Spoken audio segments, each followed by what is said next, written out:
ফরিদপুরে ক্রিকেট খেলাকে কেন্দ্র করে দুই পক্ষের সংঘর্ষে অন্তত 10 জন আহত হয়েছে। গুরুতর আহত অবস্থায় 4 জনকে ফরিদপুর মেডিকেল কলেজ হাসপাতালে ভর্তি করা হয়েছে। বুধবার বিকেলে সদর উপজেলার চাঁদপুর গ্রামে এ ঘটনা ঘটে।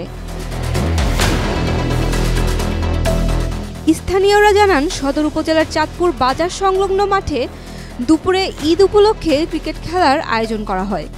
চাঁদপুর গ্রামের বাসিন্দারা দুইটি দলে বিভক্ত হয়ে খেলায় অংশ নেয়। খেলা চলাকালীন নজরুল ব্যাপারীর ছেলে বাদশার সাথে আকিদুল শেখের ছেলে নাজমুলের বাকবিতণ্ডা শুরু হয়। এর এক পর্যায়ে হাতাহাতির ঘটনা ঘটে। ওই সময় স্থানীয়রা 2 জনকে শান্ত করে মিটমাট করে দেয়।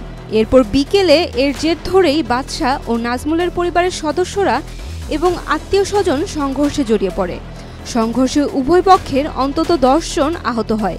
গুরুতর আহত অবস্থায় 4 জনকে ফরিদপুর মেডিকেল কলেজ হাসপাতালে ভর্তি করা হয়। বুধবার রাতে ফরিদপুর কোতোয়ালি থানার এসআই আহাদুজ্জামান জানান, সংবাদ পেয়ে পুলিশ ঘটনাস্থল পরিদর্শন করেছে। অভিযোগ পেলে আইনগত ব্যবস্থা নেওয়া হবে বলে জানিয়েছে পুলিশ। আমি টেলিফোনের মাধ্যমে সংবাদ পাই যে চাঁদপুর এলাকায় দুই পক্ষের মধ্যে ক্রিকেট খেলা নিয়ে বলমান হচ্ছে। আমি ঘটনাস্থলে যাই। ঘটনাস্থলে যেয়ে পরিস্থিতি মোটামুটি স্বাভাবিক দেখে দুই পক্ষকে বোঝা যাচ্ছে এবং ওই সময় পূর্বেই রোগী নিয়ে দুই পক্ষে 4 জন আহত হয়েছে। তারা হাসপাতালে আসছে, হাসপাতালে চিকিৎসা হচ্ছে। আমিও ঘটনাস্থলে আসছি।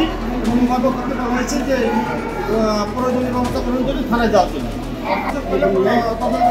ব্যবস্থা করতে হবে। Saima Akter, Daily Sun.